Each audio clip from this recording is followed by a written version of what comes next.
சாந்தி. அவ்யக்த சமிகை 5 மே 2026.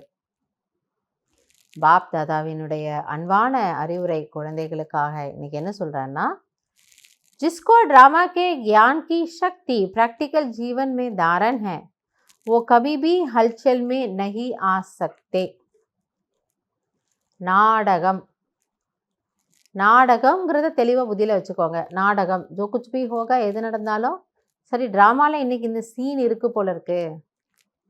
ஆக பாபா என்ன புரிய வைக்கிறார்னா, யாருக்கு நாடகத்தினுடைய ஞானம் அது சக்தி ரூபத்தில் அவங்க தாரணை பண்ணிட்டு இருக்கிறாங்களோ, நாடகம்னு அது ஃபுல் ஸ்டாப் வைக்கிறதுக்கு வரணும் இல்லையா, அவர்கள் ஒரு பொழுதும் குழப்பத்தில் வரவே மாட்டார்கள். சதா ஏக்ரஸ் अचल अडोल बनने और बनाने की विशेष शक्ति यह ड्रामा की पॉइंट है. அப்போ இந்த நாடகம் எனக்கூடிய பாயிண்ட் என்னன்னு பாபா சொல்றாரு. நாடகம் எனக்கூடிய பாயிண்ட்டு ஒரு பெரிய அஸ்திரம் சஸ்திரம் போல. ஏன்னா அது அது அந்த பாயிண்ட் வந்துடுச்சுன்னா ஃபுல் ஸ்டாப் வச்சுடுவோம். சரி சலோ டீக்கே நாடகம், இதுக்கு மேலே இதை பற்றி நமக்கு யோசிக்கிறதுக்கு ஒன்றும் இல்லை. இன்றைக்கி இந்த சீன் இருக்குது, அவ்வளோதான். ஒருவேளை இந்த கவனம் இல்லைன்னா என்ன ஆகும்? எவ்வளோ குழப்பத்தில் வருவோம்ல, எவ்வளோ வீணான எண்ணங்கள். ஏன், எதனால், எப்படி, யாரால் ஆச்சு, இப்படி இருக்குமோ அப்படி இருக்குமோ, நிறைய யோசிக்கிறோம். इसे शक्ति के रूप में धारण करने वाले कभी हार नहीं खा सकते.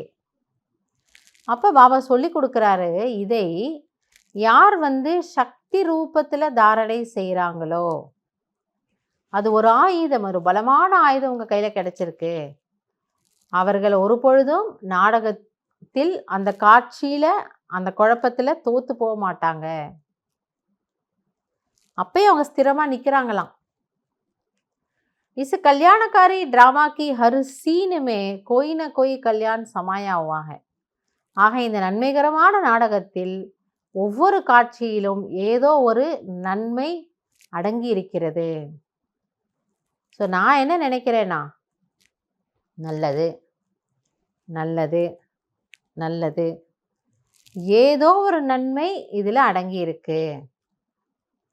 धैर्यवत बन साक्षियों देखने का अभ्यास करो तो अचल अडोल रहेंगे.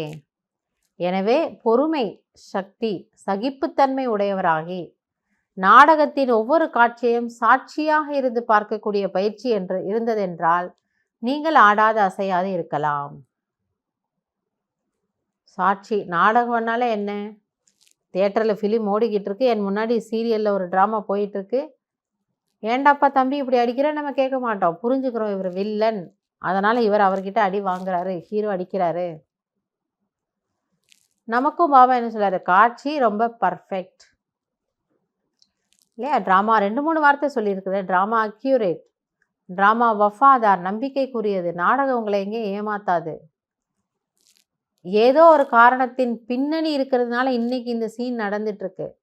அந்த பின்னணி இல்லைன்னா நான் எதிர்பார்க்காத இந்த ஒரு சீன் இப்போ நடக்காது. ஆனால் பின்னணியெல்லாம் நாடகம் நமக்கு விளக்கி சொல்லிட்டு இருக்காது. 5000 வருஷத்துல இன்னைக்கு நீ இதை பண்ண, அந்த ரீசன்னால் இன்னைக்கு உனக்கு இது நடக்குதுன்னு நாடகம் சொல்லாது. ஆனால் அந்த ஞானத்தை சிவாவா நமக்கு கொடுத்துருக்கிறாரு, பரமாத்மா அப்பா நமக்கு கொடுத்துருக்கிறாரு. அதை நம்ம புரிஞ்சுக்கணும். சரி, இந்த சீனுக்கு பாஸ்ட் ஏதோ ஒன்று இருக்குது, அதனால் இது ப்ரெசண்ட்டில் இப்போ வந்திருக்கு. சரி, பாஸ்ட்டை ஆராய்ச்சி பண்ண வேண்டாம், ப்ரெசண்ட்டில் என்ன வந்திருக்கோ நான் ஹேண்டில் பண்ணுறேன், ஃப்யூச்சரை எவ்வளோ முடியுமோ பெஸ்ட் ஆக்குறேன். அந்த மாதிரி ஞானம் வேணுங்கிறார் பாபா. ஞானபூர்வமாக சாட்சியாக இருந்து நாடகத்தை நீங்கள் பார்த்தீங்கன்னா கவலையே பட மாட்டீங்க. ஜோ குச் பி யோகா அச்சாய் யோகா, பகவான் மேரா சாத்திய, கடவுள் என் கூட இருக்கிறாரு, அவரை மீறி எதுவும் தப்பு நடக்க வாய்ப்பில்லை, என்ன நடக்குதோ நல்லா தான் நடக்கும். அப்படி நம்ம எப்படி இருக்கலாமா? குஷியாக இருக்கலாம், கவலைப்படாமல் இருக்கலாம். ஸோ இன்றைக்கி என்ன புரிஞ்சுக்கணும், நாடகத்தின் ஒவ்வொரு காட்சியிலும் நன்மை நிரம்பி இருக்கிறது. அந்த பாயிண்ட்டை நம்ம இன்றைக்கி புரிஞ்சுக்கிட்டு, இன்றைக்கி மட்டும் இல்லை, இது பிராமண வாழ்க்கை லைஃப் டைம் ஃபுல்லாக இது நமக்கு தாரணை ஆகிடணும். பெரிய ஒரு ஆயுதத்தை பாபா கையில் கொடுத்துருக்கிறாரு. மாயா எந்த ரூப்பில் வந்தாலும் அப்படி அப்படி அப்படி வால் வீசி நம்ம அதை என்ன பண்ணிடுவோம், தலை கட் பண்ணிடலாம். ஸோ இதை இன்னைக்கு நம்ம புத்தியில் ஆழமாக கொண்டு போயிடலாம். நாடகம் நன்மைக்கானது. நல்லது. ஓம் சாந்தி.